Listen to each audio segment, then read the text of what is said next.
Welcome to Eastern Horizons, your gateway to extraordinary travel experiences, hidden treasures, authentic encounters, and the stories that make every journey memorable. Well, how's it, folks? GB Mike side. Look, this is the first of our series of podcasts. Been told that this is the way to go. It's in fact part of the plan. If you remember, some time back, when we set out our little plan before we had the Canberra crash, we did talk about a podcast. Okay, so yeah, still in line. Okay, so this is the first. Welcome.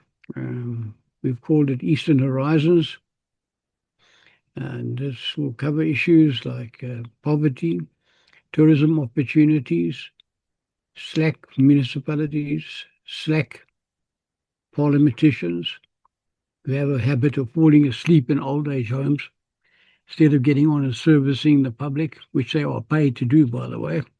Some of them seem to forget that. I mean, we got the slackest politicians in the world. I mean, I've never seen anything like this in my entire life, and I have travelled. What I saw in America, what I saw in Japan, Europe, and so forth, etc.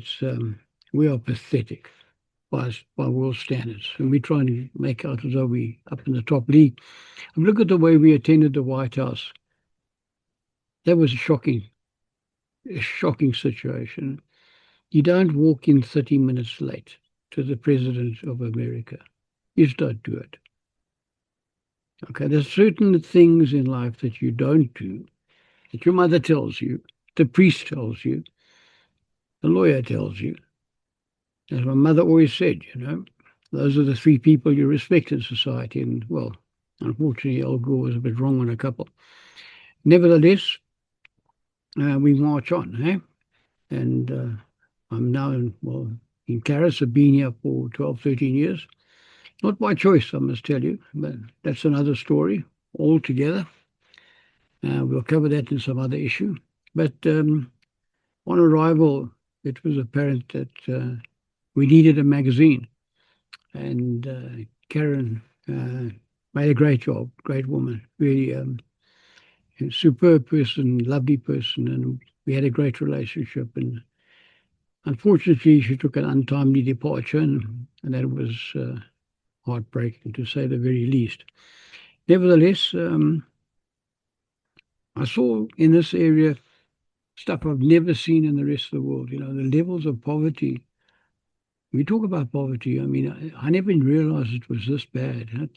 And when you fly into Hong Kong, you see all the shacks there, stuff like that. But nothing like this. This is shocking. We got to, it's been like this for years, and it just seems to be okay. It's not okay. It's actually not right. It's humanly not right. So anyway, we started Speckled Bean. It was a print copy, and I sold for about $5 or $7 or something. And did a great job.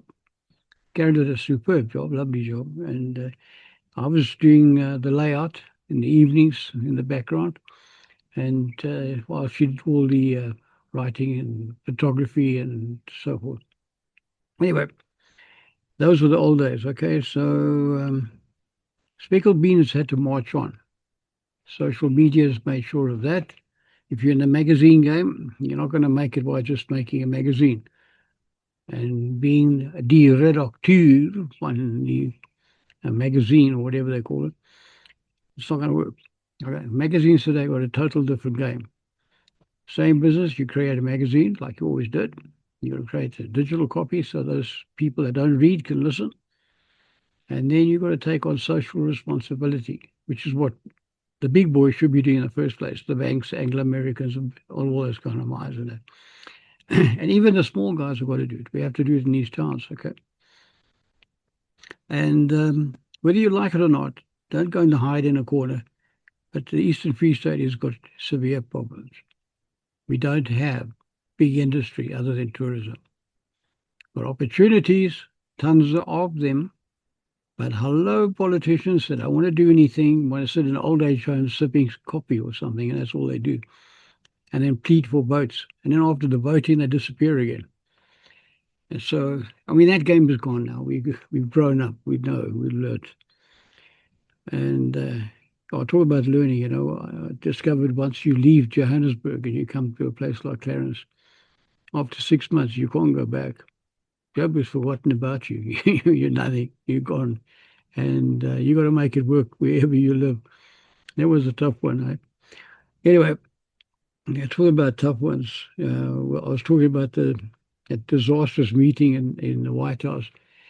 You know, I don't know if you ever briefed those guys, but they certainly looked pathetic. You don't pitch up 30 minutes late. That's I don't care whether it's a symbol of tribalism or what it is. You just don't do it in another man's country. Especially Donald Trump, who's got no sense of humor at all and sits there stomping around waiting for the president of South Africa to arrive. You must be, I mean, really.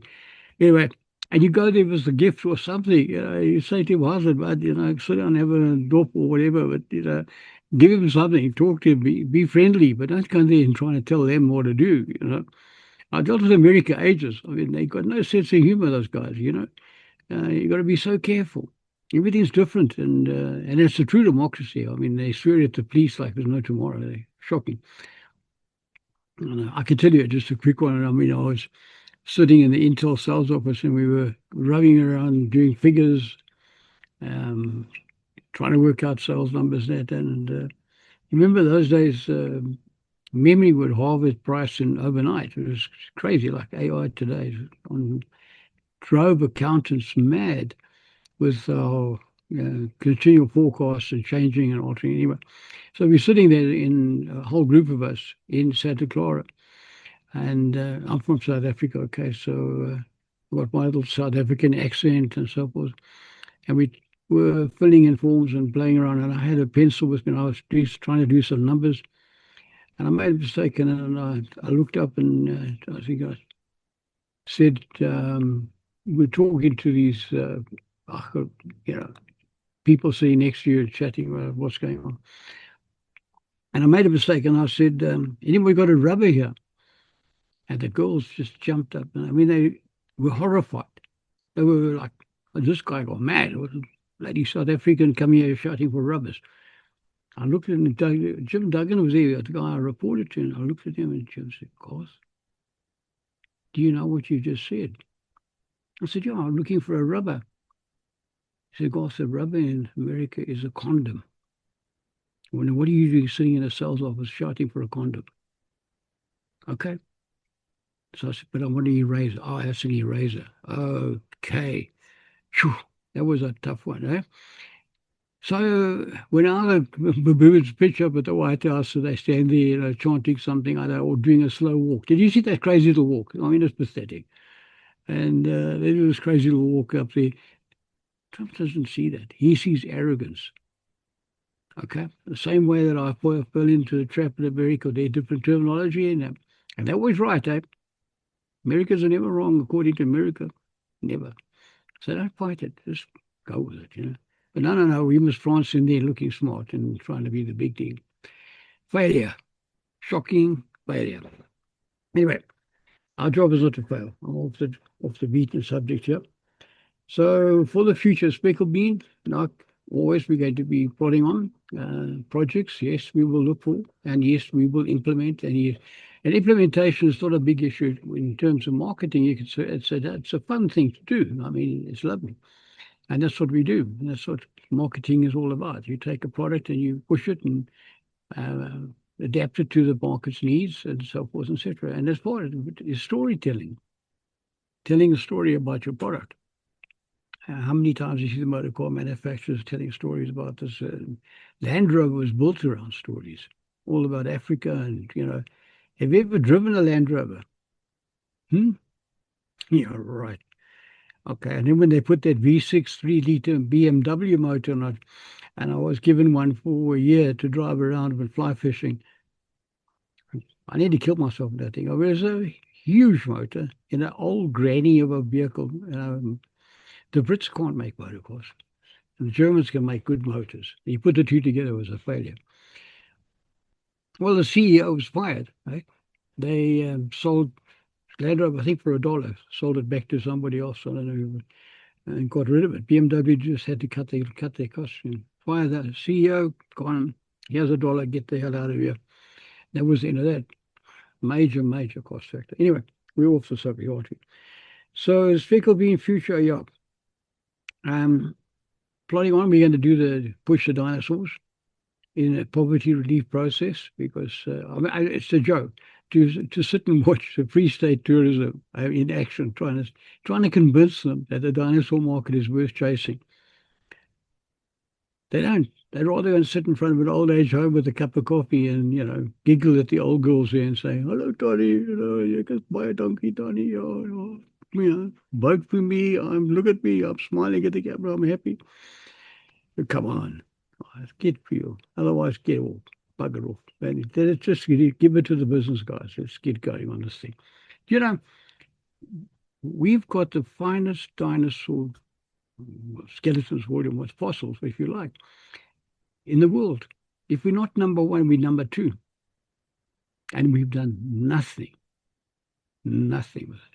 I gave proposals to all the parties, all the different parties. Don't hide. You've all had it.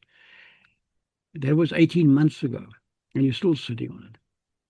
Great golden opportunity to relieve poverty, to create jobs, and to get the country's economy up. Just a little Eastern Free State economy. If that's all we need, just to help us get it up. No. But they can talk, eh? My God, they can talk. Oh, we're going to fight poverty. We're going to force electricity down. Yeah, right, 15% per annum. I'm going to drive it down, he told us. He drove it up 33.3% last week, or last month, sorry. I know. I watched my bull like a hawk. And you have to. And these guys are fast. You don't watch them, they slip in another $5,000 here and $6,000 here. They call it back billing. Why? Anyway, that's another game. I'm busy with that one as well. A lot of bullshit, that's what. Okay, so what's going to happen in the futures is dinosaurs. And we're going to promote and push it as hard as we possibly can. We're going to look for financial resource to market the product, okay? Fly fishing is a great added, my favorite sport, for where I came from. And what brought me to Clarens, by the way, and I never came to Clarens by choice. Okay, that's another story. I'll tell you all about that sometime. And so we got a long future ahead, and we're on a mission with Google to achieve 50,000 readers per month. Okay, it requires a lot of hard work. This is not the story about sitting at home and watching the figures grow because you happen to be on the web is bullshit. It's not true. It's absolutely not true. Not even close to it. A lot of work you have to do to get people to come to your website and so forth. So we're busy with that and get the readership up because we need international market in this time. Talking about that, if you go to the website, you'll see a piece there about 257, okay, Project 257. And I'm very serious about that. We have to convert our 2-day working week, which it is now, Saturday, Friday night, Saturday, half of Sunday. That's 2 days, okay, with 7-day overheads. How on earth are you going to make a living? You're not. We are doomed. It's not going to happen. No Einstein theory of whatever is going to save this. It's a simple, good old solution. We have to trade at least 5 days out of 7 to pay 7-day overheads. That's your salaries, your staff, your rent, electricity, and to replace your stock and cost of sales, etc. And a bit of advertising for Speckled, of course, which wouldn't do any harm as well. But the joke is the 257, we call it 257, okay? And if we can work together on that and push together, we should be able to try and get that dinosaur market. And that's going to be international tourism. A foreign word to our Department of Tourism is international tourism. They don't have figures. They've got bugger all. They don't know. They know how many people land in Cape Town and how many bugger all from Joburg, but they don't know the rest. They don't know how many comes into the Free State. It's pathetic. And you want to run a country, Well, anyway, let's not go on about all the negative stuff. But bottom line is, Speckled Beans now got his little podcast with lots to talk about. And yeah, wish us well. We wish you well. It's winter now. Today is like predicts snow, and probably snow was the first podcast. So it might be symbolic of our either success or failure. Yeah, we'll see how it all goes. But anyway, listen, you, you have a great day and God bless and good luck and take it easy. Cheers, GB. Thank you. Bye. Watching Eastern Horizons. We hope you've enjoyed this journey through remarkable places, fascinating stories, and unforgettable experiences. Until next time, you take good care now. God bless. Visit us at speckledbean.com.